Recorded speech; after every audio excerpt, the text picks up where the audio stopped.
Baik, bismillahirrahmanirrahim. Tidakkah kita melihat, kata Habib Abdullah bin Alawi Al-Haddad, maksudnya tu, tidakkah kita lihat bagaimana Allah telah memberi kurniaannya dalam bentuk rezeki kepada orang-orang kafir, sedangkan orang-orang beriman dan menyembahnya seolah-olah tidak mendapat rezeki. Benar, kita diizin menggunakan segala daya upaya tenaga untuk mencari rezeki. Tetapi yang menjadi persoalan, bagaimana pula dengan jiwa ketika anggota sibuk mencari rezeki? Sejauh mana perasaan kita, dorongan kita dan sangkaan kita terhadap Allah? Tanda musnahnya jiwa apabila ia sangat mengambil berat tentang perkara yang belum tiba. Seperti hari ini sibuk untuk rezeki esok. Jiwa-jiwa seumpama ini, maksudnya jiwa-jiwa yang sibuk hari ini tapi cari untuk besok, cari untuk besok, cari untuk besok, bagaimana besok nak makan apa, entah besok hidup ataupun tidak. Jadi orang-orang seperti ini, jiwa-jiwa seumpama ini senantiasa berbicara, andainya strategi ini gagal, bagaimana lagi untuk dapatkan rezeki itu? Andai juga tidak boleh dimiliki dengan jalan ini, jalan mana lagi lah yang boleh diikuti? Seandainya ada pula golongan bergantung sepenuhnya kepada Allah untuk mendapatkan rezeki, maka perlulah dibina dengan asas keyakinan yang mantap kepada Allah, berdada lapang dan melazimkan diri dengan beribadah. Sebaliknya, sesiapa ingin berusaha dalam soal rezeki, mestilah dengan asas takwa kepada Allah Subhanahu wa taala. Janganlah sampai usaha itu menjadikan diri lalai dari mengingati Allah dan menjadi rakus. Terkadang ada juga terlintas di jiwa si pencari rezeki perasaan hebat dan pandai dalam urusan itu. Seandainya ia benci dan tidak senang dengan lintasan itu, lintasan apa? Lintasan rasa diri hebat dan pandai. Oh, dia buat macam ini. Katalah jual kereta, contoh jual kereta. Dia punya strategi lah bagus, dia rasa hebat, dia pandai. Kalau dia rasa macam itu dan dia tidak suka, hendaklah berusaha bersungguh-sungguh menghindarkannya. Hendaklah berusaha bersungguh-sungguh menghindarkannya. Cara ini akan membantu untuk mendapat inayah dari Allah. Apa itu inayah? Iyyaka na'budu wa iyyaka, bantuan daripada Allah. Jadi daripada mula tadi, tidakkah kita lihat bagaimana Allah telah memberi kurniaannya dalam bentuk rezeki kepada orang-orang kafir, sedangkan orang-orang beriman dan menyembah Allah seolah-olah tidak mendapatkan rezeki? Ad-dunya sijnul mu'min wa jannatul kafir. Dunia ini, itu hadis Nabi SAW, bukan kalam ulama. Dunia ini adalah penjara bagi orang yang beriman dan syurga bagi orang-orang kafir. Ada pula hadis Nabi SAW yang menyebut apa? Jikalau dunia ini harga seperti harga sayap nyamuk atau lalat, maksud hadis itu, orang kafir tidak akan dapat minum pun seteguk air dalam dunia ini. Apa maksudnya itu? Jikalau dunia ini ada harga seperti harga sayap nyamuk, murah, begitu murah, tidak berharga, maka orang kafir tidak akan dapat makan. Sayap nyamuk ada harga tak? Bagi kita tak ada harga. Tapi kalau dunia ni harganya, dalam hadis itu Nabi SAW sebut, kalau dunia ni seperti harganya sayap nyamuk atau sayap lalat, orang kafir pun tidak dapat. Maksudnya apa di sini? Dunia ini langsung tidak ada harga sekarang. Sebab tu orang kafir pun dapat minum ke the gauge apa? Dah lama duduk Singapura ni. Apa? Gauge. Kayu ukur kejayaan seseorang itu bukanlah rumah besar, bukanlah kereta besar, wang ringgit di bank, simpanan wang ringgit dia banyak, kapet cantik-cantik, kapet Parsi, bukan. Kayu ukur kejayaan seseorang ialah amalannya dan tunduknya, amalannya kepada Allah semata-mata untuk Allah, tidak dicampurkan dengan urusan dunia, dan hatinya tunduk hanya kepada Allah. Apabila seorang hati itu tunduk kepada Allah, maka semuanya akan cukup untuknya. Dan itulah dalam hadis Nabi SAW, yang maksud hadis itu, kaya itu bukan dengan banyak harta, tetapi kaya itu adalah kaya hatinya.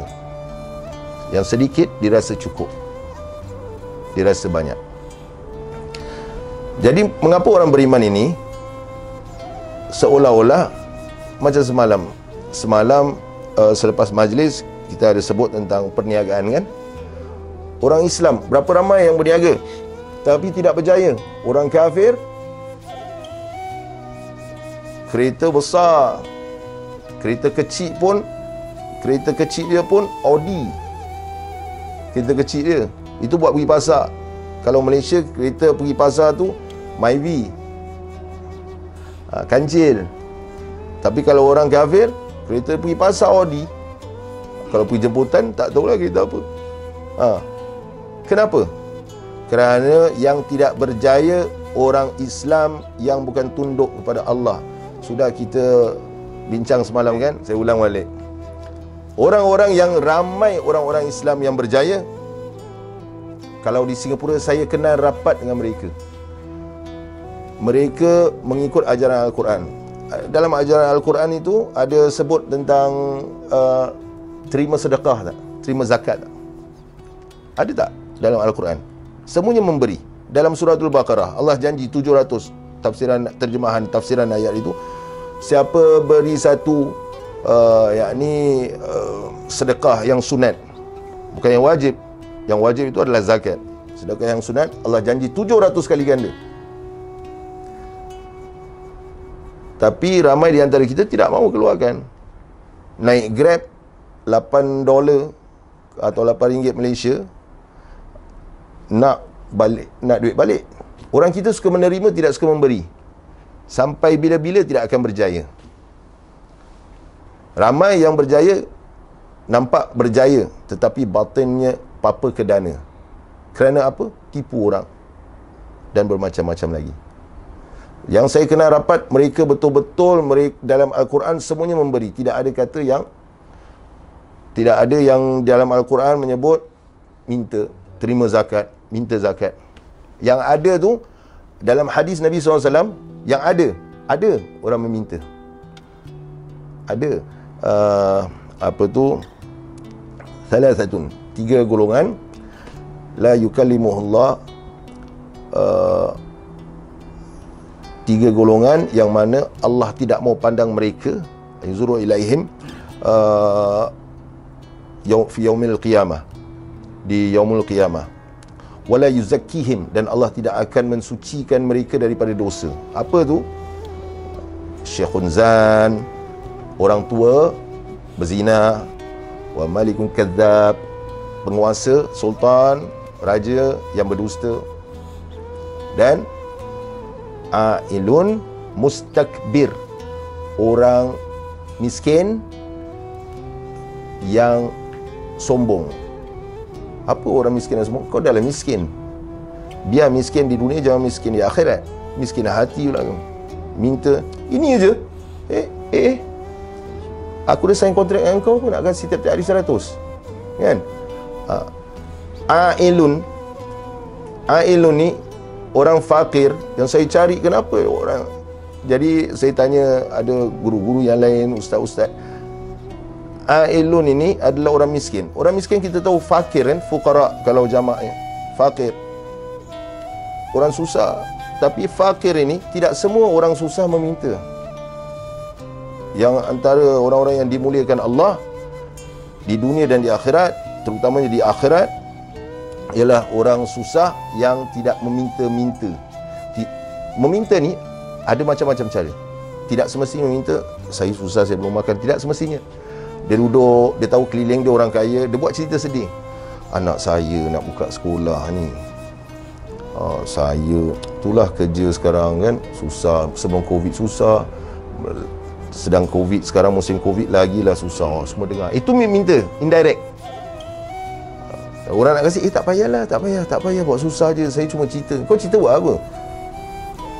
Kau mengadu buat apa? Mengadu dengan Allah. Itu orang meminta-minta.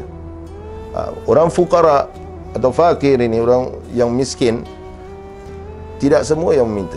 Tapi yang suka meminta-minta ni ailun, mustakbir, sombong, cakap besar.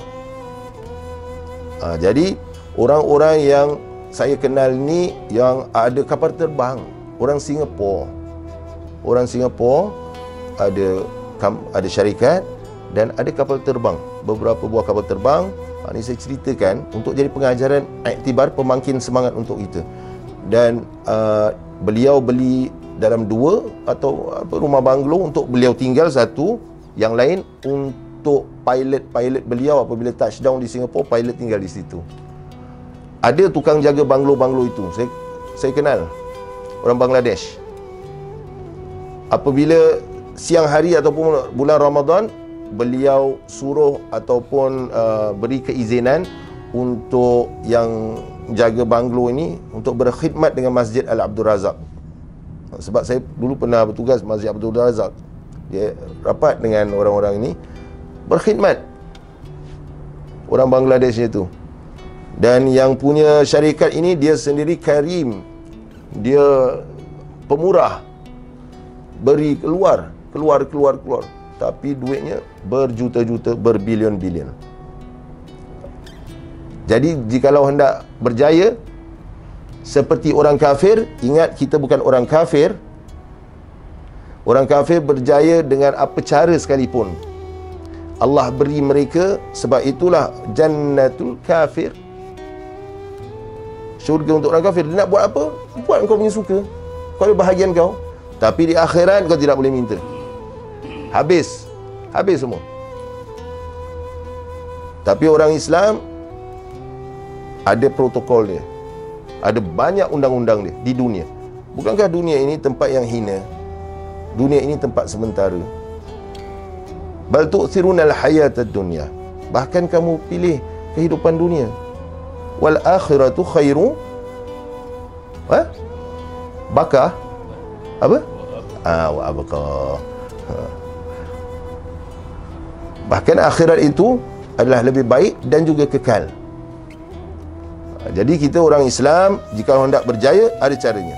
Dengan berniaga juga. Berniaga, orang Islam ada adab-adab dia. Dalam Islam ini, jikalau competition apa? Persaingan dalam bisnes, perniagaan, orang Islam ini, apa persaingannya? Fastabiqul khairat. Persaingan dalam kebaikan. Bukan persaingan turunkan harga, turunkan harga lagi, turunkan harga lagi. Ini bukan nasi rawan, lat satu pintu bukan nasi rawan, tempat sama. Bukan, itu adab dia, bukan. Islam ini persaingan dalam kebaikan, tetapi kerjasama dalam perniagaan. Macam saya sebut tadi di Nurtara Kitchen, jikalau Nurtara Kitchen jual ini, jikalau ada orang Islam hendak bukalah roti canai atau roti prata. Jadi apa? Nurtara Kitchen, pelanggannya ingin makan roti canai atau roti prata, order daripada situ. Jangan cakap awak duduk sini, awak kena order kita punya. Tidak. Di Johor ada murid saya, restoran Hazira, dia imam di Surau Taqwa. Yang nak makan apa char kway teow belakang, dia kasih order, hantar tempat dia lagi. Yang kedai belakang tu, kedai Salim, orang Indonesia, sate di kedai Hazira tu hantar ke kedai nasi padang. Air beli dengan kedai mana yang dia duduk tu, air beli dengan tuang. Jadi masing-masing ini dapat daripada char kway teow, tetapi ini dapat air. Sama juga, dia ni dapat sate, dia ni dapat air. Itu cara kerjasama Islam. Sebab apa? Antara sebab kita ni dilarang, bukannya haram, tetapi sangatlah dilarang. Ini bukan nasi rawan contoh. Ini bukan nasi rawan. Ini bukan sate, ini bukan sate. Dia ni turunkan harga. Dia rasa kalau dia turun harga tu, orang ramai pergi kepada dia. Ini antara penyakit-penyakit yang perlu dielakkan tentang berniaga begini. Tetapi ramai juga sebenarnya tempat dia cuma ada 1-2 orang yang pelanggan. Yang ramai itu pergi ke mana? Ke kedai yang harga mahal. Boleh nanti datang syaitan, daripada situ syaitan cuba pecah belahkan. Kita punya dah murah besar tu, rasa dia sama dengan kita, tapi dia punya lagi mahal. Kenapa ramai pergi sana? Mesti pakai barang. Lepas tu orang tu tak masalah, kan? Orang tak bersalah, tapi dia pergi bomoh, ini orang sebelah saya pakai barang dia punya, last dihentam orang tu, dah satu keluarga, kedai tutup. Ini yang dielakkan dalam Islam. Antara perkara-perkara begini lah, tidak menjaga ukhuwah. Ukhuwah Islam tu sangatlah penting. Benar kita diizin menggunakan segala daya upaya tenaga untuk mencari rezeki. Tetapi menjadi persoalan bagaimana pula dengan jiwa ketika anggota sibuk mencari rezeki? Sejauh mana perasaan, dorongan dan sangkaan terhadap Allah? Apakah kita benar-benar bertawakal kepada Allah? Kita mencari rezeki, apakah kita benar-benar bertawakal kepada Allah? Perasaan kita, apakah kita risau sana, risau sini, tidak dapat? Bukankah Allah sudah menjamin rezeki kita? Kamu tidak usaha, kamu dapat begini. Kamu usaha, kamu dapat begini. Kalau kamu dapat lebih, itu ketentuan daripada aku. Itu sudah janji Allah. Apa yang kita perlu risau? Kenapa kerja macam nak gila? Yang disuruh kita, para ulama menyebut,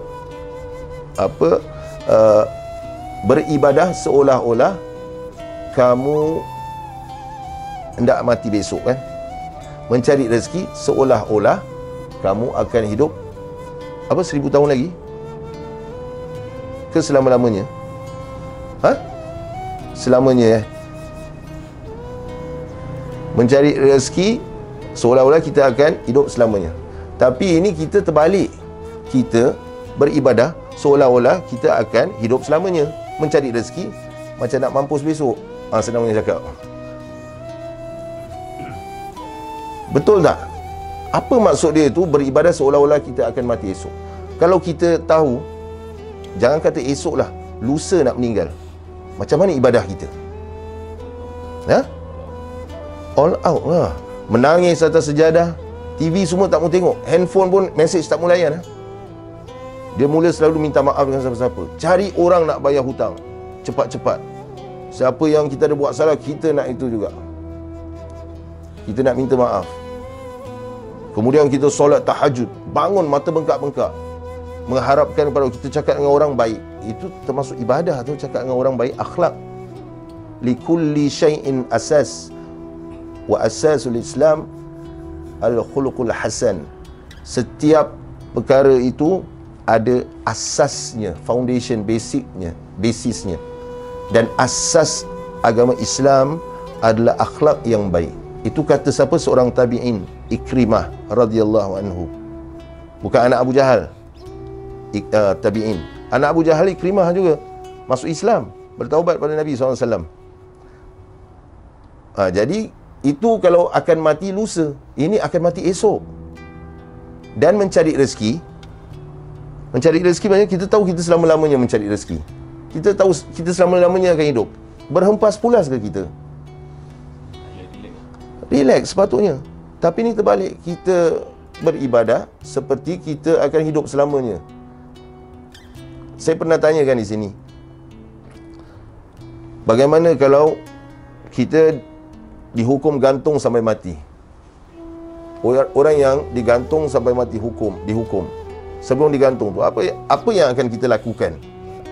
Saya perlu cakap lagi, jadi semua sedar. Ibadah kan? Bertaubat kan? Apakah semua orang yang bertaubat yang akan dihukum gantung sampai mati?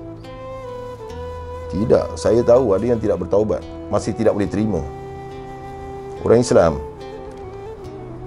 Tapi umumnya kita sebagai orang Islam, dalam hati kita sudah tahu bila kita nak meninggal dunia, kita akan beribadah lagi, kan? On the ball. Sekarang orang yang dihukum gantung sampai mati itu, mereka sudah tahu, mereka sudah dihukum, dan tidak lama lagi, mungkin setahun dua, dalam beberapa hari mereka akan tahu mereka akan mati. Sekarang kita dihukum juga. Kita semua ni sebenarnya sudah dihukum mati. Dihukum, Allah sudah tetapkan di Lauh Mahfuz. Tetapi kita belum tahu lagi bila kita akan mati. Kenapa kita boleh relax? Mungkin kita mati sebentar lagi, mungkin kita akan mati esok. Kenapa kita boleh relax? Kenapa masih kita nak maki-maki orang Facebook? Kenapa masih mulut kita kata yang tidak sepatutnya. Sedangkan kita akan mati bila-bila saja kita belum tahu. Sedangkan di penjara tu mereka sudah tahu bila mereka akan mati. Walaupun mereka mungkin belum sampai ke tali gantung, mereka Allah cabut nyawa mereka, tapi rata-ratanya mereka sudah tahu bila. Tapi kita ini tidak tahu bila. Kenapa kita masih anggap dunia ini Tuhan kita? Kenapa kita masih mengampu lagi orang-orang atasan kita? Sedangkan yang memberi kita rezeki itu adalah Allah. Dan orang atasan itu adalah wasilah saja. Yang kita patut mengampu ini yang menciptakan kita. Dia yang the big boss. Yang kedua Nabi SAW. Yang ketiga wa ulil amri minkum, ibu bapa, suami kepada isteri. Jadi perasaan kita ni macam mana kita mencari rezeki? Apakah kita sibuk senantiasa? Inilah maksudnya tasawuf.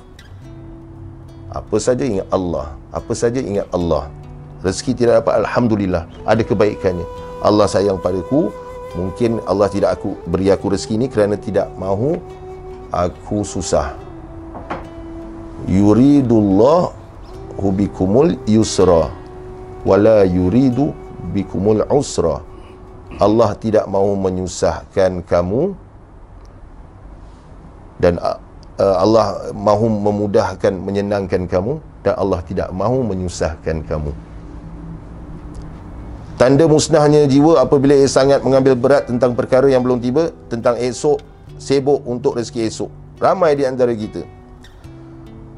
Buat apalah orang Singapura ni sibuk-sibuk? Orang Singapura ni satu dah hilang tawakal pada Allah. Kerana apa? Nak beli rumah, CPF dah ada banyak. Kemudian gaji setiap bulan dah ada. Orang Singapura rata-rata tidak berniaga. Singaporean tidak berniaga. Malaysia, Indonesia lain. Orang Indonesia lagilah. Pondok kecil boleh buat berniaga, boleh hidup, kasih anak bini makan. Kopi cap kapal api, kopi apa, jual rokok sedikit, jajan-jajan, boleh hidup. 7 orang anak, keberkatan ada. Kita cek balik keberkatan dalam hidup kita. Senantiasa tidak cukup. Dunia ini, ada menyebut hadis Nabi SAW, ibarat seseorang itu meminum air laut. Makin diminum, makin dahaga. Makin diminum, makin dahaga. Ada pernah cuba minum air laut? Pernah? Tak pernah? Ada sini pernah cuba minum air laut? Ha? Ente ada Ana pun sama dulu kecil-kecil. Ana cuba minum air laut. Makin minum, makin haus. Ni kata air. Namanya air. Ditipu. Tengah lagi swimming, rasa dahaga. Minum air laut. Masa kecil-kecil lah, umur 10 tahun, dah tua-tua gini minum air laut, memanglah nak kena pergi sekolah balik. Minum dahaga. Itulah dunia. Semakin kita mengejarkan dunia, kita semakin mahukan. Tidak cukup. Tidak cukuplah jadinya. Dunia ini akan pergi kepada siapa yang meninggalkannya. Dunia ini seumpama wanita. Wanita akan lari daripada lelaki yang terkejar-kejarannya. Wanita. Dan wanita ni akan terpikat kepada lelaki yang tidak memandang pun dirinya. Wanita. Sebab itu Nabi SAW kata, jauhi wanita. Fitnah. Syaitan menempel dengan wanita. Apabila wanita jalan di halayak ramai, di hadapan syaitan, di hadapannya. Lelaki tengok atas bawah. Lelaki yang kurang iman. Apabila wanita tu berpaling, maka syaitan itu di belakang wanita itu menunjukkan kecantikannya. Syaitan itu akan melukiskan di mata-mata laki-laki, orang-orang yang melihat ini syahwat, cantik. Sebab itu ada yang tengok. Sebab itu jauhi wanita. Inna kaidakunna azim. Sesungguhnya tipu daya kamu, itu dalam surah Yusuf, tipu daya kamu siapa? Ditujukan kepada wanita. Azim, dahsyat, besar sekali tipu daya wanita. Sebab itu jauhi dunia. wanita termasuk fitnah dunia. Tetapi apa? Dunia ini adalah mata', perhiasan. Ad-dunya mata'. Dunia ni perhiasan. Khairul mata', macam itu bunyi dia, al-mar'atus salihah. Sebaik-baik perhiasan dunia itu adalah wanita yang salihah. Jadi wanita yang tidak salihah termasuk dalam fitnah dunia. Syaitan punya secret weapon. Berapa banyak kerajaan yang jatuh kerana wanita. Kerana apa? Tidak berimanlah laki-laki tu, ya. Nabi Yusuf tu macamnya handsome, kan? Boleh tahan lagi dengan wanita, ya. Kita jangan salahkan wanita. Memang wanita ini sifat semula jadi suka perhatian. Sebab itu dinamakan mar'ah. Dan mar'ah itu daripada perkataan mir'ah. Mir'ah itu apa mir'ah? Cermin. Wanitanya cantik, cermin. Dulu cermin gitu kan. Sekarang handphone. Dulu dia tengok diri dia sendiri, cantik juga aku ni lepas tu dia jalan mula begini dengan sanggul kan. Dulu. Tapi sekarang gini, dia tengok reflection dia tempat handphone, terus gini. Muncung. Lepas tu dia kasih orang lain semua tengok. Ini wanita. Jikalau tidak dijaga, wanita-wanita, suami-suami, bapa-bapa, ibu-ibu, ibu pun jangan sekali dengan anak juga. Ibu jaga anak juga. Sebab apa? Jikalau tidak dijaga, sudah melampaui batas, itulah takut. Kalau tidak silap saya, kata-kata Al-Imam Nu'man bin Thabit, atau digelar Imam Abu Hanifah rahimahullah ta'ala, dia kata apa? Wanita kalau menjaga diri mereka, wanita ni banyak nafsunya, jikalau boleh menjaga diri mereka, maka mereka akan mulia semulia-mulianya, seperti malaikat. Tetapi jikalau wanita mengikuti terus hawa nafsunya, terus ikut hawa nafsunya, wanita akan jadi lebih hina daripada anjing jalanan. Kata-kata ulama, bukan kata-kata saya. Kalau kata-kata saya kan macam-macam komen, ustaz ni keras. Kata-kata ulama lah. Takkan saya nak pergi cakap kata-kata gini kan. Ini ulama yang cakap, dan ulama ini bukan ulama yang kontroversi. Imam Abu Hanifah ni semua ulama warasatul anbiya. Jadi wanita perlu jaga. Ini dunia, ya. Seandainya ada pula golongan bergantung sepenuhnya kepada Allah untuk mendapatkan rezeki, maka perlulah dibina dengan asas keyakinan yang mantap kepada Allah, berdada lapang dan melazimkan diri dengan beribadah. Macam saya sebut minggu lepas, hendak usaha setengah mati, usaha fizikal, tapi ada cara untuk kita mendapat rezeki secara fizikal dan secara mental, spiritual, mental. Dah makan ubat? Baik. Tak apa, diorang tak nampak siapa yang jaga sini. Physical, mental pula, apa dah. Jadi secara fizikal dan secara spiritual. Bagaimana secara fizikal dan spiritual dalam satu masa? Itulah dia. Selepas azan subuh, kemudian solat sunat subuh. Selepas solat sunat subuh, baca subhanallah wa bihamdi, subhanallahil azim, astaghfirullah 100 kali. Oh ustaz, 100 kali? 100 kali 5 minit. Subhanallah wa bihamdi, subhanallahil azim, astaghfirullah. Oh boleh baca gitu, macam tu ustaz? Ada orang tanya. Ada orang dia tak tahu. Baca subhanallah wa bihamdi, subhanallahil azim, astaghfirullah, subhanallah wa bihamdi, subhanallahil azim, astaghfirullah. 5 minit. Boleh baca macam tu? Nak baca bacaan lagi? Oh saya suruh baca subhanallahi wa bihamdi, subhanallahil azim, astaghfirullah. Itu nanti buat album. Itu bukan amalan, itu untuk buat album. Apa dah, semua nak berlagu. Pasal itulah tak beramal-amal, semua nak lagu.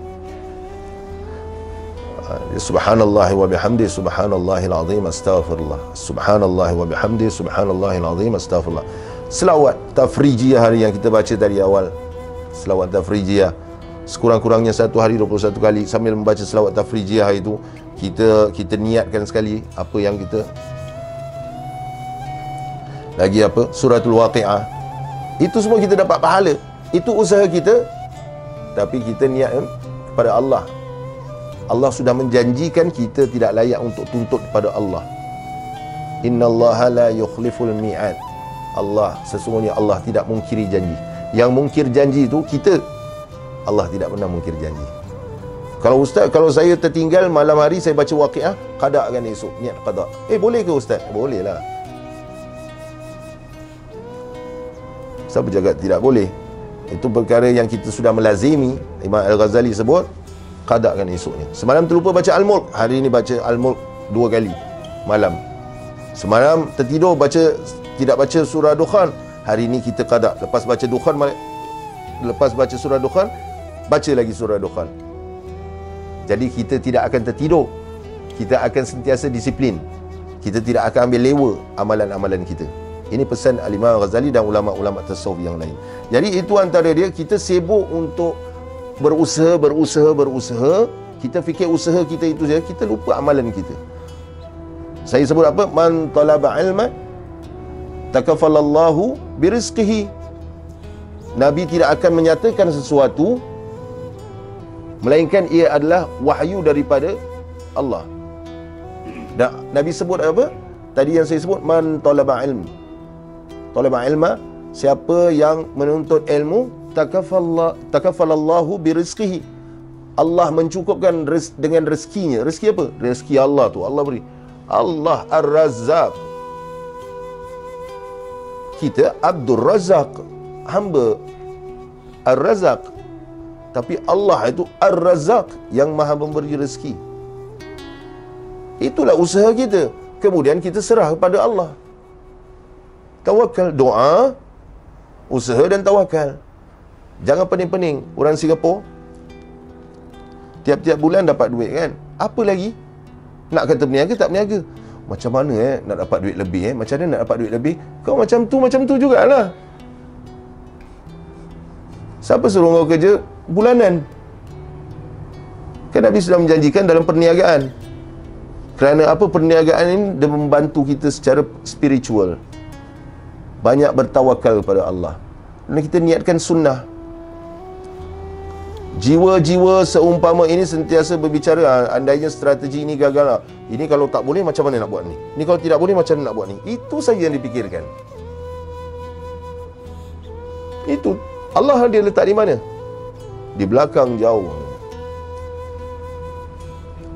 Seandainya ada pula golongan bergantung sepenuhnya kepada Allah untuk mendapatkan rezeki, maka perlulah dibina dengan asas keyakinan yang mantap kepada Allah, berdada lapang, melazimkan diri dengan beribadah. Sebaliknya, siapa ingin berusaha dalam soal rezeki, mestilah dengan asas takwa. Apa itu takwa? Apa itu takwa? Ittaqullaha haqqa tuqatih ya ayyuhalladzina amanu ittaqullaha haqqa tuqatih. Wahai orang-orang yang beriman, bertakwalah kepada Allah dengan sebenar-benar takwa. Apa itu takwa? Seorang sahabat, kalau tidak bertanya kepada seorang sahabat Nabi SAW yang lain, kalau tidak silap saya, Sayyidina Umar bin Al-Khattab radhiyallahu anhu.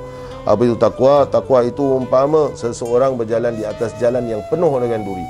Apabila kita berjalan di atas jalan, kita nampak duri penuh, apa yang kita lakukan? Berjaga-jaga. Berjaga-jaga apa? Maksudnya itu, kita sekarang dalam perjalanan kehidupan kita yang penuh dengan duri, kita berjaga-jaga bukan saja di hadapan manusia, di belakang manusia juga, di dalam tandas juga, di dalam kamar juga, di mana-mana pun kita sendiri dengan Allah, kita menjaga adab kita. Itulah takwa. Wattaqullah, suratul Baqarah atau dalam Al-Quran, wattaqullah, dan bertakwalah kepada Allah, wa yu'allimukumullah, dan Allah akan memberi kamu ilmu. Apa ilmu itu? Laduni. Allah akan, tapi laduni ikut masing-masing punya peringkat. Ramai yang tidak bertakwa, dapat ilham. Ilham tulis lirik adalah, bukanlah laduni itu. Syaratnya takwa. Jadi asas mestilah dengan asas takwa itu sendiri. Starting takwa itu ialah kita di depan manusia begitu, kita di belakang manusia juga begitu. Contoh yang paling basic sekarang, di depan manusia kita baik, di depan ustaz, ustazah kita baik, di rumah dengan ibu bapa, di rumah dengan suami pun baik. Ya, baik. Baik maksudnya baik sekadar dengan suami, baik sekadar dengan ibu bapa. Kenapa dengan ustaz, ustazah? Ustaz, ustazah, kenapa boleh gitu? Tapi dengan suami, oh, dia betul punya warrior. Tertunduk-tunduk macam Jepun. Mengalahkan Jepun depan ustaz, ustazah. Tapi balik ke rumah, askar Jepun. Itu tidak sepatutnya. Dengan suami macam askar Jepun. Apa ni? Suami pun begitu juga. Suami jangan macam General Yamashita. Perlu bertakwa di sini. Itu paling basic sekali, paling asas. Sudah baik dengan ibu bapa, kemudian sendirian pun jaga adab-adab. Wala tamutunna illa wa antum muslimun. Apabila bertakwa, barulah kita jaga betul-betul. Kerana perkara-perkara yang kita ni ambil acuh tidak acuh, terutama bab takwa ini, macam kita sebut dalam kitab Nasihat Agama Wasiat Iman kan, boleh ditarik. Takut waktu sakaratul maut, keimanan kita itu ditarik. Ada riwayat yang menyatakan, ramai yang tahulah bila sakaratul maut ini orang yang cinta dunia ni. Saya solat 5 waktu, orang solat 5 waktu pun cinta dunia juga. Kan saya ada sebut minggu lepas, ada sahabat mengadu pada Nabi SAW. Ya Rasulullah, maksudnya tu, aku ada jiran seorang wanita ni, dia berpuasa di siang hari, kemudian dia solat tahajud, champion solat tahajud, tapi dia suka menyakiti orang. Dia suka memfitnah, mengumpat, menghina, mengeji orang. Bagaimana tu? Dia kira kan ibadah dia champion wanita ni. Apa Nabi kata? Hiya, dia, kalau lelaki huwa, hiya finnar, dia di neraka. Tu dia ibadah. Ini pula orang yang tak ibadah, nak jadi apa? Baik sangka agak-agak lah. Baik sangka agak-agak. Memang kita baik sangka dengan Allah apabila kita ikut jalan Allah. Tetapi jikalau kita tidak ikut jalan Allah, macam saya sebut, innallaha yukhliful mi'ad. Apa Allah ada sebut juga?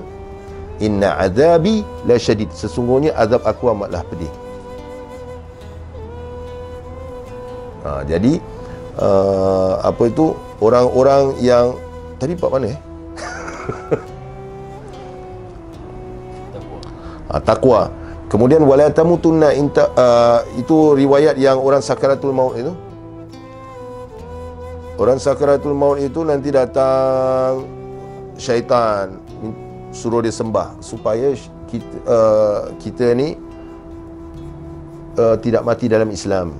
Wala tamutunna illa wa antum muslimun. Dan janganlah kamu mati melainkan atau kecuali kamu benar-benar Islam. Saya sudah sebut minggu lepas, Islam tu apa? Islam tu maksudnya berserah. Muslim, orang yang berserah tu Muslim. Kalau perempuan Muslimah, kalau ramai Muslimat. Ya. Jadi syaitan suruh kita, tak nak. Nanti datang dia bayangkan pada mata kita ni, dia datang berupa orang-orang yang kita sayang, terutamanya ibu bapa kita. Nak kau sembah dia lah, nak kau ucapkanlah apa yang dia suruh tu. Bukan dia cakap Melayu, pasal kita orang Melayu. Kalau orang putih dia cakap orang putih lah, kalau orang putih Islam.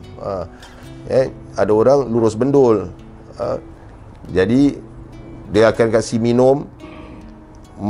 Mak tahu kau dah haga, sebab kita sakaratul maut ni betul-betul dahaga kering, ya. Orang yang cinta dunia akan nak minum. Kau dah nak mati, apa kau nak minum lagi? Kau minum kau mati, kau tak minum kau mati. Ini orang cinta dunia, tak boleh susah. Lihat, siapa yang tak boleh susah sini, belajar sikit. Nanti sakaratul maut takut betul-betul susah nanti. Itu waktu susah sekali. Jadi nak kau sebutlah apa, kau sujudlah pada dia, apa semua, dia dirayu-rayu. Yang berupa ibu bapa kita lah, yang dulu soleh apa. Nanti kalau dia tak nak juga, last, tak nak ni syaitan. A'udzubillahi minasyaitan. Alhamdulillah, aku dah belajar ni, aku tahu ni syaitan. Wah, dah boleh tahan. Ada satu riwayat yang akhir tu terus keluar satu macam indah sangat, warna hijau, warna Islam, macam baldu, warna hijau, kemudian lihat indah dan besar sekali. Ada suara kat sini, akulah Tuhanmu, sembahlah aku. Dia tengok indah, wah ni betul lah Allah. Dia sembah, kufur, mati kafir. Na'udzubillahi min dzalik. Sebab apa? Tidak belajar tauhid, tidak kenal Allah. Sebab itu Nabi sebut, dan saya sering ulang-ulang sekali dalam kuliah, dalam tazkirah, apa? Talabul ilm faridatun ala kulli muslim. Tuntut ilmu itu fardu. Apa hukum fardu? Dia tidak wajib, tetapi dia wajib di atas wajib. Kalau wajib, wajib. Wajib orang miss solat zuhur, solat asar. Kalau subuh tu miss, tertidur, understandable lah. Tapi solat zuhur, solat asar, nak jadi apa kau? Tapi ini wajib di atas wajib, tuntut ilmu itu. Kerana tidak ada ilmu lah. Tidak ada ilmu, tidak mengenali Allah, tidak tahu bagaimana sifat Allah pada kita, pada hamba-hambanya, kasihnya Allah pada kita, tidak mahu kita masuk ke neraka. Allah boleh campakkan kita ke neraka, tapi banyak riwayat yang menyebut susahnya Allah nak letak kita ke neraka. Sebab itulah kita orang yang zalim. Allah tidak zalim, tidak mahu menyusahkan kita. Telah saya sebut dalam ayat tadi Al-Quran, wala tamutunna illa wa antum muslimun. Sudah bertakwa, kemudian benar-benar menyerah kepada Allah. Hanya orang bertakwa lah orang yang menyerah kepada Allah. Dan Allah cinta orang yang bertakwa. Allah bersama-sama orang yang sabar, dan juga Allah bersama-sama orang yang bertakwa. Rugilah orang yang tidak bertakwa. Saya ada sebut tak tentang yang syahadah tu? Man akhira kalam la ilaha illallah dakhala al-jannah. Ada kan? Siapa yang akhir kalam? Saya ada sebut tak? Angguk kat giling kalau tak ada. Minggu lepas ke 2 minggu lepas, ada tak saya sebut hadis itu? Man akhira kalam la ilaha illallah dakhala al-jannah. Ada tak saya sebut? Oh, tak ada. Ada lebih dalam. Oh, dalam video last week ada. Syah, minggu lepas Syah ada tak? Ada dalam video ada Syah. Cek di YouTube, channel Jelajah Sufi Singapura. Klik subscribe, like and share. Advertisement sikit lah, tak dapat duit pun, dakwah aja. Baik. Man akhira kalam la, saya pulang balik Man akhira kalam la ilaha illallah dakhala al-jannah. Nabi sebut, siapa yang akhir kalamnya la ilaha illallah dakhala al-jannah. Jadi kalau orang kafir la ilaha illallah, masuk syurga tak? Tapi hadis Nabi tu, orang kafir la ilaha illallah, la ilaha illallah, kita tahulah orang mana tu tak perlu saya sebut lah, masuk syurga. Hati dia tidak beriman. Oh Ustaz, ini Nabi sebut ni Ustaz. Ada golongan yang suka berdakwah, saudara-saudara kita golongan yang suka berdakwah. Saya terdengar di dalam masjid, dia duduk, kemudian saya lalu, bukan kita nak dengar, dah memang kita ada telinga, mestilah kita dengar. Dia pula berbual tepi telinga kita. Jadi ada orang tanya, I want to ask you saya itu dah duduk Singapura lama, English. Jadi dia cakap orang putih betul, jadi saya translatekan. Saya nak tanya awak, siapa, ada hadis kan yang cakap la ilaha illallah masuk syurga kan, yang the last word, yang akhir kalamnya itu la ilaha illallah masuk syurga, ya. Jadi kalau orang tu maksiat, orang tu buat zina, orang tu minum khamar, orang tu buat zalim dengan manusia lain, dia sebut la ilaha illallah, masuk syurga. Oh yes, oh confident, yes. Saya dengar astaghfirullahalazim. Sebab itu perlunya ilmu. Dia kata, yes. Oh, orang tu muka kerut-kerut yang tanya soalan tu. Macam tak puas hati lah gitu. Dia kata, pasal apa orang ni cakap? Pasal Nabi SAW sebut. The Prophet said so. Yes. Sebab tu belajar terus. Ada seorang sahabat datang kepada Nabi SAW. Datang kepada Sayyidina Umar. Kalau tidak silap saya Sayyidina Umar. Yang saya ingat ni Sayyidina Umar Al-Khattab radhiyallahu anhu bertanya kepada Sayyidina Umar tentang hadis ini. Man akhira kalam la ilaha illallah dakhala al-jannah. Apa jawab Sayyidina Umar Al-Khattab? Maksud Sayyidina Umar itu, apakah kau fikir mudah begitu? Sayyidina Umar Al-Khattab sebut. Kerana apa? Ada hadis lagi satu Nabi sebut.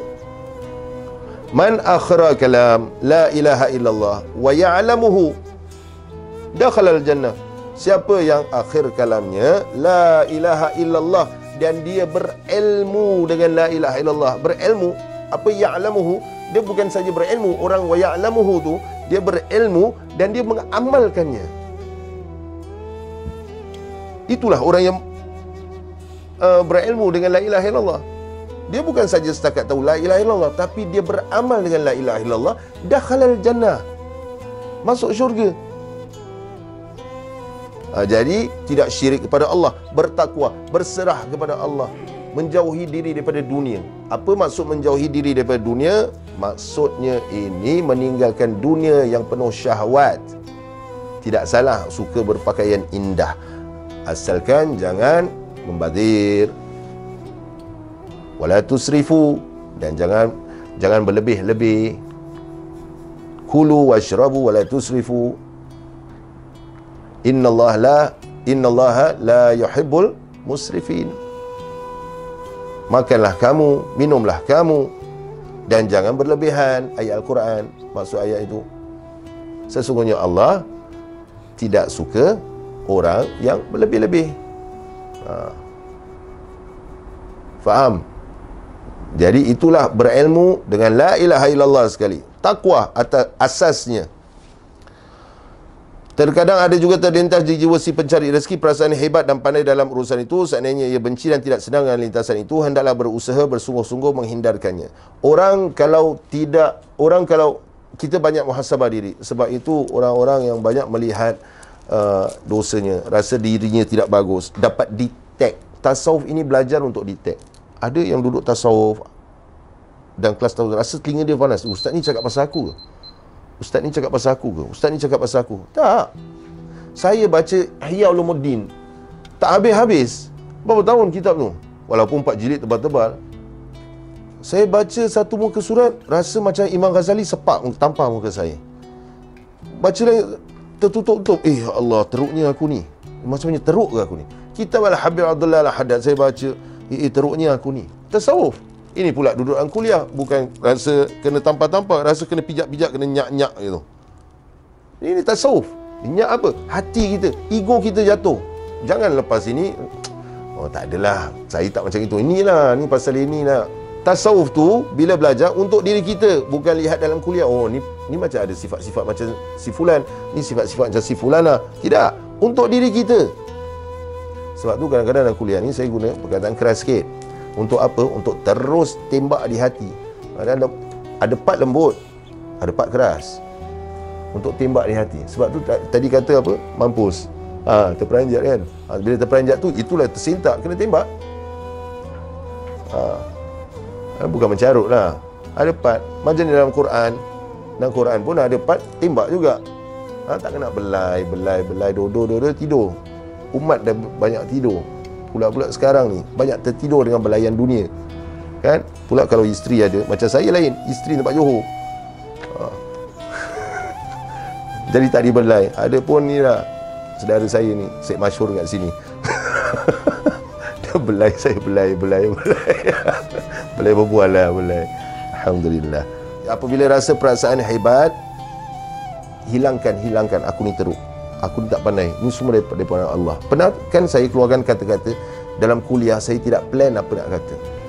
Berapa kali khutbah tadi saya plan nak kata apa, tak terkeluar langsung. Macam kena tarik gitu, tidak boleh keluar. Lisan saya ni nak keluarkan hadis, nak keluarkan ayat Quran, nak keluar walaupun kata-kata yang bahasa kita sendiri, bukan bahasa Arab, kelu, tak boleh tarik. Saya ikut teks dia sikit, lepas tu yang tambah tu, itu Allah gerakkan. Nah, apa yang saya ajar ni semuanya datang, kita dah belajar dulu, ada baca di mana-mana. Dia Allah activate balik lah. Allah yang activate. Allah yang beri ilmu ni. Bukan saya pandai. Saya cuba amalkan juga. Dan saya rasa mengajar tasawuf ni berat, sebab yang mengajar ni perlu amalkan. Dulu perlu amalkan sebelum mengajar. Sebab tu berat muka saya ni. Kalau bab tasawuf aja macam stres, malam ni aku ajar tasawuf. Takut terkeluar kata-kata yang saya belum amalkan lagi. Apakah saya hebat? Tidak. Semuanya pertolongan daripada Allah. Itulah yang kita terapkan. Jikalau kita terlintas, hati kita bagus, kita kembali kepada Allah. La haula wala quwwata illa billah. Tiada daya upaya kekuatan illa billah, kecuali dengan Allah saja kekuatan dan daya upaya itu semua. Kita tidak apa-apa. Kita ni ibarat apa?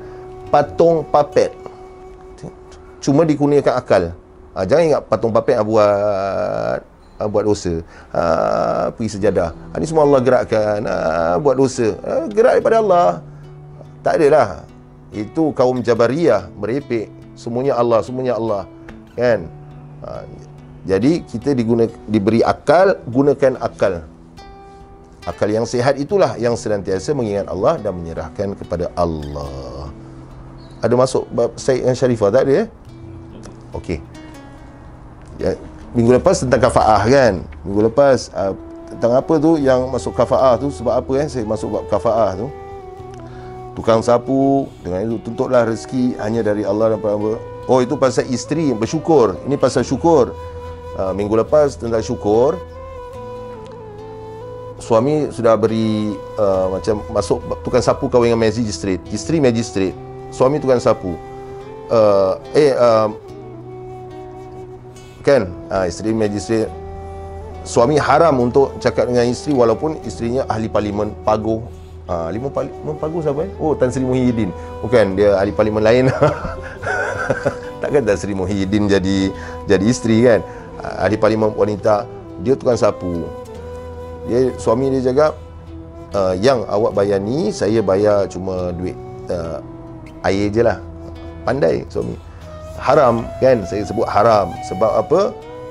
Sebab dia suami, tidak boleh. Dan bersyukur isteri pula nak kena play a part, main peranan. Suami dah beri keizinan untuk bekerja. Kerana apa suami beri keizinan untuk bekerja, isteri kata nak bantu suami. Bantulah, kan? Jadi kalau isteri tidak bantu suami, itu tandanya tidak bersyukur dan akan ditarik balik segala nikmat. Suami pula kalau gaji dapat rezeki, beri isteri, beri anak, dia lihat rezeki dia semakin itu. Jikalau tidak, rezeki dia Allah akan tarik. Kerana Allah sudah sebut, la in syakartum la azidannakum. Bila kamu bersyukur, aku akan tambah. Terjemahan dia sikit sebanyaklah, kan? Tanda kita bersyukur, kewajipan kita tunaikan. Apa yang kita ada kita tunaikan dahulu, baru lepas tu nak simpan. Nak shopping lah sekadar yang perlu. Wala in kafartum inna azabi lasyadid. Jadi itu yang tentang tukang sapu itu dengan magistrate. Jadi ada kafaahnya, tukang sapu dan magistrate. Kemudian Sidorjo kahwin dengan Probolinggo. Probolinggo tempat Surabaya nama tu. Itu nama-nama jauh lah. Sharifah dengan Sayyid. Sharifah dengan Sayyid.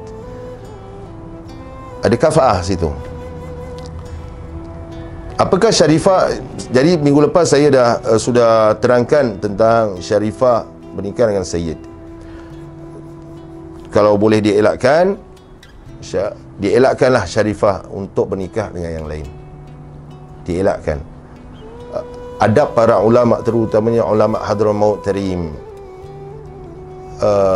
apabila ada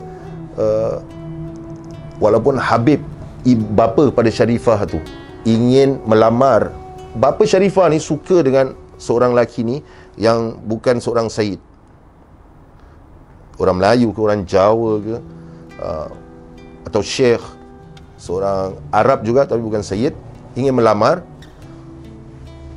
tetapi adabnya, sering saya dengar cerita, ada juga dia kata kepada Habib ini, Habib, anak antum Syarifah, anak-anak bukan sayyid, enggak bisa lah, enggak adab, enggak bisa, takut nanti Siti Fatimah Zahra tidak reda dengan anak, takut Beb. Enggak apa. Ni. Kenapa saya cakap Indonesia? Sebab banyak terjadi di Indonesia lah. Ni cerita banyak saya dengar. Ada di Singapura juga, tidak perlu sebut nama. Mengapa? Saya sayang yang datang melamar. Enggak Beb, enggak mau, ni adab Beb. Ya. Ada macam tu. Ada pula yang asabiyah, yang ta'asub dengan nasab, menyatakan tak boleh, Syarifah tak boleh kahwin dengan bukan sayyid. Kerana apa? Oh, terputus, habis. Sayyidatina Fatimah Zahra tidak reda. Hadis mana kau pakai Sayyidatina Fatimah Zahra tidak reda? Itu kebanyakan ada hadis palsu, kebanyakannya hadis palsu ataupun hadis daripada golongan Rafidhi. Apa tu Rafidhi? Syiah yang ekstrim, bukan semua Syiah sesat. Rafidhi yang ditolak mereka tu. Ada macam tu.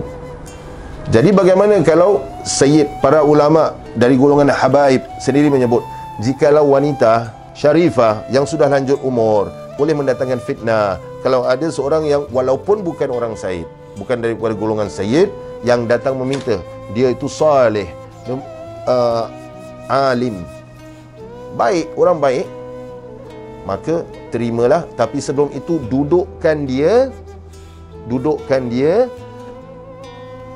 dan tarbiyah dia.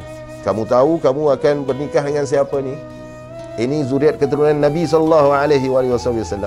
Kamu tahu tanggungjawabnya bagaimana. Kamu tidak boleh menyakitinya jikalau tiada sebab. Bukan kata yang bukan sayyid ini tunduk pada isteri, bukan. Disiplin, belajarlah sunnah-sunnah Nabi SAW, disiplin terhadap isteri. Dudukkan, kamu tahu tanggungannya berat, besar tanggungjawabnya.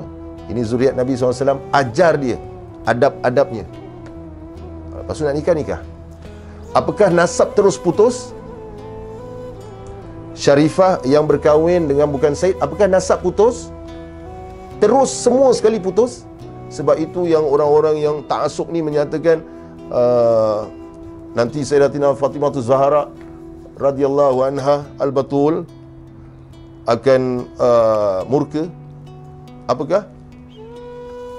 Semuanya putus?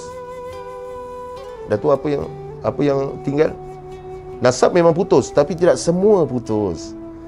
Nasabnya putus kerana memang hadis Nabi SAW, setiap anak Adam mengikut nasab bapanya, kecuali anak-anak Fatimah, mereka bernasabkan aku, Sayyidina Hasan wa Sayyidina Husain, kirakan bin Muhammad, kirakanlah bernasabkan ni.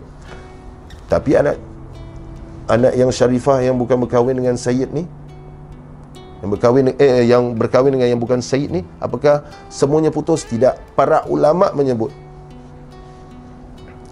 para ulama muktabar menyebut nasab putus, syaraf tidak putus. Apa itu syaraf? Kemuliaan tidak putus. Kemuliaan apa? Kemuliaan darah Nabi daripada Syarifah.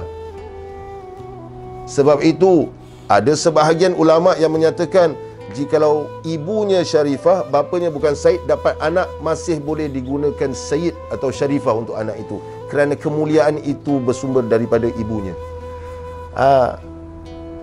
Nasab memang putus, tetapi kemuliaan tetap tidak putus. Cucu, ibu kepada bapa kepada isteri dapat cucu, sayang tak? Itu kirakan apa? Cucunya kan? Cucunya dia kirakan datuk kan? Boleh kita cakap tak datuk sebelah saya pula sekarang? Boleh? Boleh tak kita cakap awak bukan datuk dia, sebelah saya sekarang, dia kahwin dengan saya? Boleh tak? Tidak boleh kan? Cucu kan? Sama jugalah Syarifah. Anak Syarifah yang berkahwin dengan bukan Said itu, datuk mereka tetap Nabi Muhammad sallallahu alaihi wasallam. Kenapa nak kata semuanya putus? Bukankah Nabi SAW dan bukan, jangan kata Nabi SAW, bukankah anak-anak Imam Ali Zainal Abidin As-Sajjad, yang mana kita golongan Ahlul Bait keluar daripada Imam Ali Zainal Abidin As-Sajjad yang solat 1000 rakaat, sujud 1000 rakaat. Jikalau tidak ada Imam Ali Zainal Abidin As-Sajjad, tidak adalah kita. Imam Ali Zainal Abidin As-Sajjad, zuriat keturunannya yang dekat-dekat itu ada berkahwin dengan yang bukan Sayyid. Jadi macam mana? Tapi apakah kita nak cakap, oh, okey, sekarang kita boleh kahwin dengan Syarifah mana? Tidak, jangan langgar adab. Tetapi kalau bernikah memang sudah takdir, sudah jodoh, jagalah Syarifah dengan sebaik-baiknya, kerana kamu termasuk di kalangan orang-orang kerabat Nabi SAW, ahli kerabat. Jaga amanah itu. Tapi jikalau belum berkahwin, berapa ramai Said pun yang masih belum berkahwin. Saya asyik dapat call, ni Syarifah ni, anak-anak ni masih belum kahwin lagi, carikan jodoh. Pening kepala, macam-macam jodoh. Yang Syarifah lain, yang Melayu lain. Ya, jadi ini untuk saya terangkan khusus tentang ini. Jadi semua mengerti. Jangan langgar adab. Ada apa-apa soalan? Ada soalan tak? Kalau misal kata Syarifah kan dia kahwin dengan orang Jawa ke Melayu, tapi anak dia pakai Said atau Syarifah. Okey, yang tadi saya sebut soalannya, Syarifah kahwin dengan orang Jawa atau Melayu atau India atau apa, boleh tak anak dia guna Syarifah atau Said? Mengikut pendapat ulama-ulama sebahagian, bukan semua, ulama-ulama yang muktabar, ada dalam mazhab Syafi'i juga menyatakan boleh anak itu menggunakan Said ataupun Syarifah. Dia sebenarnya bahasanya Said lelaki, perempuannya Sayyidah, Syarifahnya perempuan, lelakinya Syarif. Jadi boleh digunakan, tetapi bukan culture apa, bukan budaya kita menggunakan itu, dan akan mengundang fitnah. Maka mengelakkan fitnah lebih aula, lebih utama. Apakah kita berkahwin dengan Syarifah dan anak kita tu nak kejar-kejar title aja? Sama juga dengan orang yang baru tahu bernasab Nabi nak letak Sayyid, nak letak Sayyidah, nak letak Syarifah, kejar-kejar title buat apa? Akhirnya dapat tahu bukan, dengar-dengar cerita saja. Sedangkan yang Sayyid ramai tak ada letak Sayyid, engkau sibuk-sibuk nak letak Sayyid. Jadi soalannya tadi itulah, jangan letak kerana boleh menimbulkan fitnah. Mafsadatnya lebih banyak daripada maslahatnya. Mafsadat itu kerosakannya lebih banyak. Jadi jangan letak. Dan jangan cuba kahwin dengan Syarifah.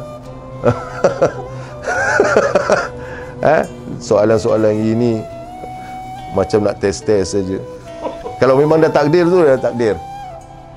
Tapi kalau nampak Syarifah janda, memang Syarifah janda ke dah umur dah lebih, tak ada orang nak. Bukan tak ada orang nak, masih belum lagi berkahwin, menikah untuk menyelamatkan dia. Jadi menikah dengan dia, tapi jaga mulut, jaga apa, kerana itu zuriat keturunan Nabi SAW. Siapa yang menyakiti mereka, siapa yang menyakiti Fatimah, siapa yang menyakiti Fatimah, dia telah menyakiti aku, maksud Nabi SAW itu. Dan siapa yang menyakiti aku, dia telah menyakiti Allah. Apabila kita lihat anak cucu kita orang sakiti, kita sakit tak? Begitu jugalah Sayyidina Hasan, Sayyidina Husain, siapa yang menyakiti mereka, menyakiti Fatimah.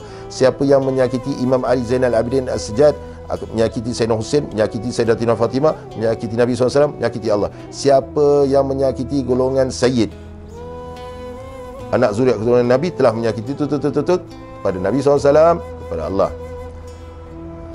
Ya, jikalau tidak suka apa yang mereka lakukan, kalau boleh menasihati mereka, menasihati mereka dengan baik. Cakap, ente tahu ente Sayyid, itu datuk ente, Nabi ana tak sanggup lihat gini. Nabi SAW lihat kalau ente buat begini, Nabi sedih. Ente jagalah sikit. Cakap macam itu. Ya, cakap macam itu. Faham? Ada apa soalan lagi? Yang saya tak mau dengar juga buat menasihati boleh rotan. Saya tak mau dengar ni. Ni Syed yang tanya ni. Jikalau saya tidak mau dengar, sudah dinasihati boleh rotan, pakai rotan jin. Orang yang belajar sini tahulah apa rotan jin. Tempat rumah ustaz dia ada rotan jin. Dia sekali rotan terus pingsan. Kalau Syed tidak mau dengar, kita doakan saja. Jangan menghina, jangan mengkeji. Sedangkan bukan keturunan Nabi SAW kita dilarang untuk menghina, untuk mengkeji. Lebihlah kepada golongan Syed dan Syarifah, Sadat. Jangan menghina mereka.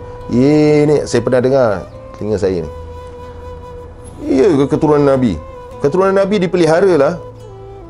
Dipelihara keturunannya. Tahu apa dipelihara? Ada satu hadis Nabi SAW, tidak akan terjadi kiamat sehinggalah tidak ada satu pun keturunan aku di atas muka bumi ini. Kerana keturunan Nabi membawa kalimah la ilaha illallah, mengajar kepada umat.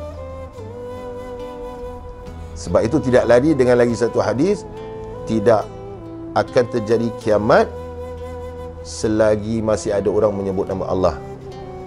Tengok ni dua sama tak? Jadi apa itu perjalanan hidup keturunan Nabi SAW? Perjalanan hidup ialah berdakwah, mengajak orang. Dakwah tidak semestinya seperti saya mengajar, berdakwah dengan macam-macam cara.